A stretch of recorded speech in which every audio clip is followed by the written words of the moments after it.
नमस्कार, मैं किरणेश कुमार।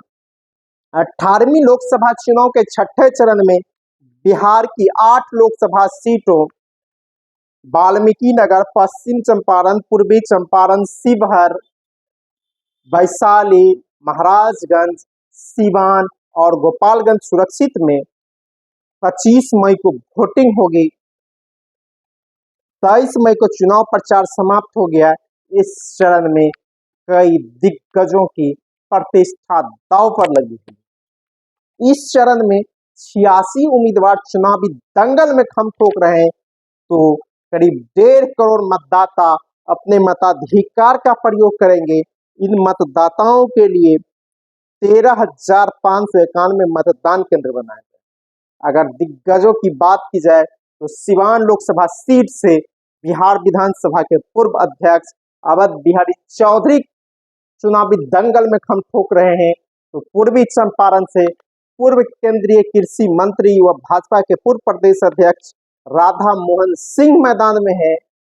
पश्चिम चंपारण से भाजपा के पूर्व प्रदेश अध्यक्ष संजय जायसवाल चुनावी रण में है, तो और कई दिग्गज भी चुनावी रण में हम ठोक रहे हैं।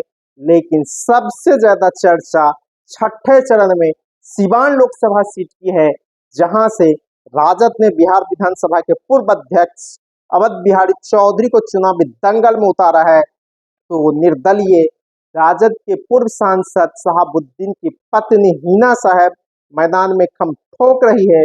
वह भागवा रंग में पूरी तरह रंग चुकी है और यहाँ से जदयू ने अपने मौजूदा सांसद कविता सिंह का टिकट काटकर विजया लक्ष्मी को मैदान में उतारा है।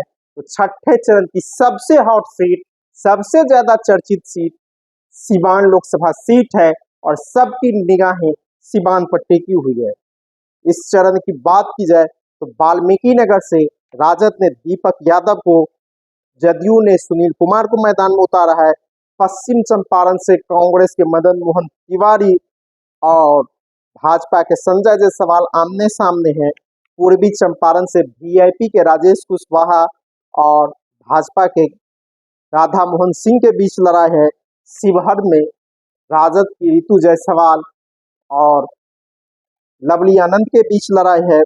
वैशाली से राजद ने विजय कुमार शुक्ला और मुन्ना शुक्ला को मैदान में उतारा है। तो लोजपा आर की बीना देवी मैदान में खम ठोक रही है।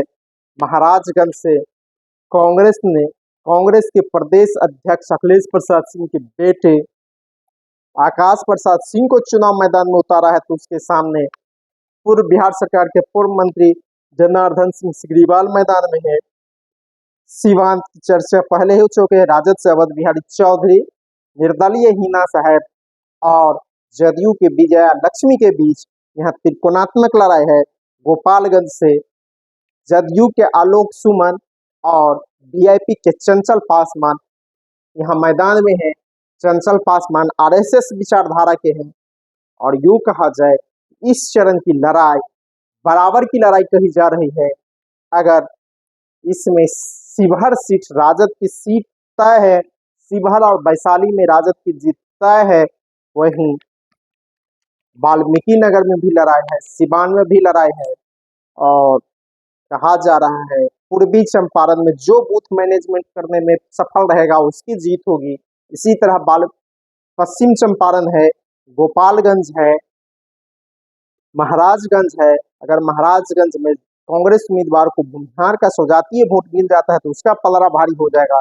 जिस तरह सारण में, छपरा में चुनाव हिंसा देखने को मिला है, इसका असर इस छठे चरण के चुनाव पर भी पड़ेंगे। और अगर महाराजगंज में यादव, मुसलमान और भूमिहार और मल्लाह सहित कुछ दलितों की गोलबंदी कांग्रेस के पक्ष में होती है, तो भाजपा की मुश्किल महाराजगंज में भी हो जाएगी। और यादव के साथ साथ मुस्लिम का कुछ वोट और लेफ्ट के कैडर का वोट सिवान में अवध बिहारी चौधरी को मिल जाता है, तो वह भी सफल हो जाएंगे। हालांकि बीजेपी के लोग, कहा जा रहा है हिना साहब के साथ है, वह जदयू के साथ वह नहीं है। और हाजीपुर लोकसभा सीट में जहां कुशवाहा कुर्मी ने चिराग पासवान को वोट नहीं किया है, इसका असर छठे और सातवें चरण के चुनाव में भी देखने को मिलेगा। कई जगह की पासवान की गोलबंदी है और पासवान का वोट भी अब महागठबंधन को मिल सकता है, जिन सीटों पर जदयू के उम्मीदवार हैं, जैसे शिवहर, वाल्मीकि नगर, सिवान, गोपालगंज। इन सीटों पर पासवान का वोट भी राजद के उम्मीदवार को मिल सकता है और इसका नुकसान एनडीए को उठाना पड़ सकता है। धन्यवाद। मैं